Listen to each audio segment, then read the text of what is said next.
Stenowalebabu welcomes you.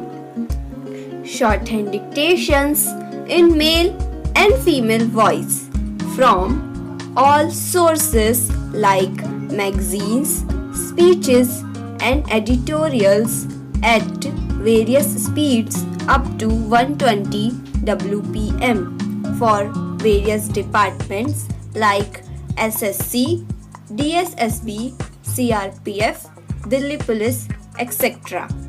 Please like, share and subscribe the channel. Thank you. Exercise number 14.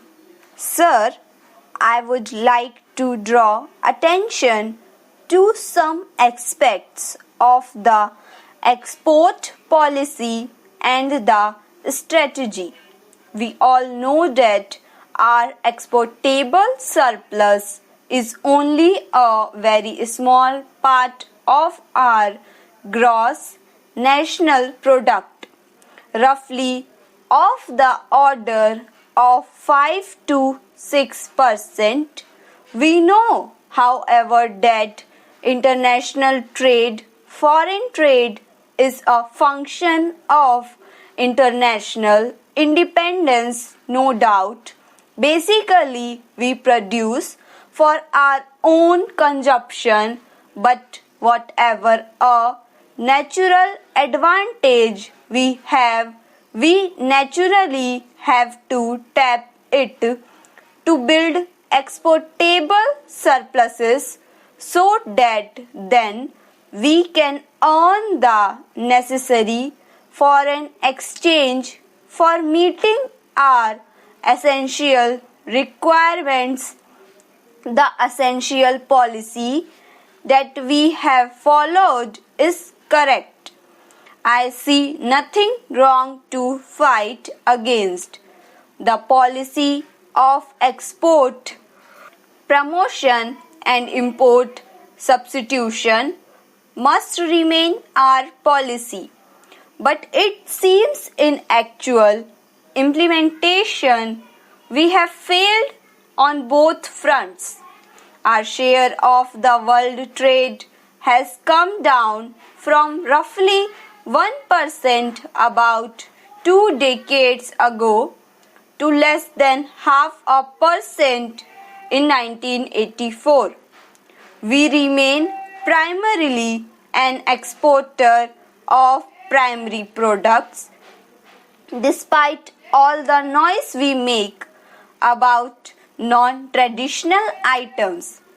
Tea, jute, iron ore, rice, spices, cashew nuts are our mainstay, and we have probably the only exception among the major items, textiles, leather, if you can call it an industrial product.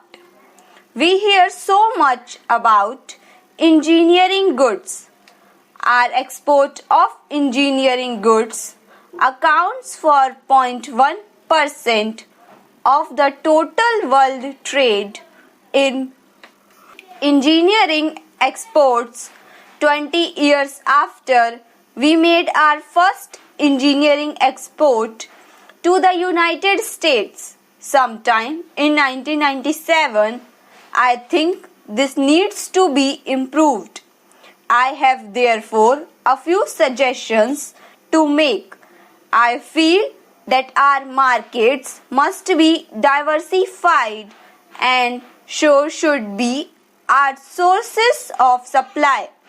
We should think of markets nearer home in our close vicinity, in Africa, West Asia, in Southeast Asia, and one way of doing it will be to build mutually beneficial relationships, ties of interdependence. Secondly, there are a number of items in which greater efforts has to be put in order to organize the producers and exporters.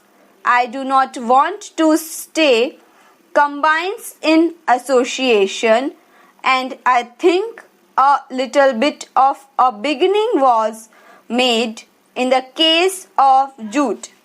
We can do a better collective bargaining without our buyers, and we can have more favorable terms of trade, better international marketing than we are having today.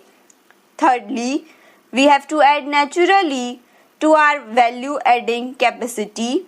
From iron ore, we are going to pelletization, but why cannot we go to iron and steel?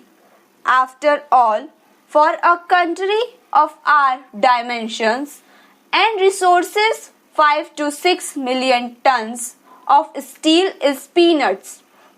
I just mentioned leather. From leather, we have moved on to leather goods, to shoes, etc. We must diversify our exports, because if we want to have a non-operational market for non-traditional goods, we have to adopt a policy of natural self-denial. You cannot run foreign trade in terms of red and green signals. You cannot run foreign trade in terms of off again and on again principle. If you want to cultivate a foreign market, you have to service it.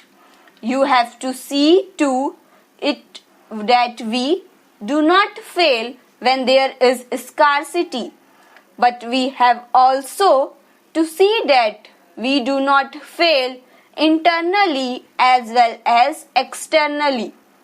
For this, we have to build up buffer stocks. Mr. Vice Chairman, I know that the Commerce Minister, Vice Chairman, will say yes, and all these to be done. I can do a very good job of buying and selling, but where are the things to sell? Therefore, surely production comes first. Production, both primary and secondary. The constraints coming in the way of production have got to be removed so that the installed capacity can be fully utilized. And as my distinguished colleague has said, productivity has to be improved. For that, what is required is to whip up your infrastructure. There are transport bottlenecks in both rail and road. There are ports which simply cannot handle our import and export trade.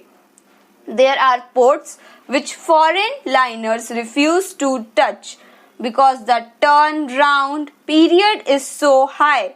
I know shipping is a problem. There are many reasons with which we do not have direct shipping.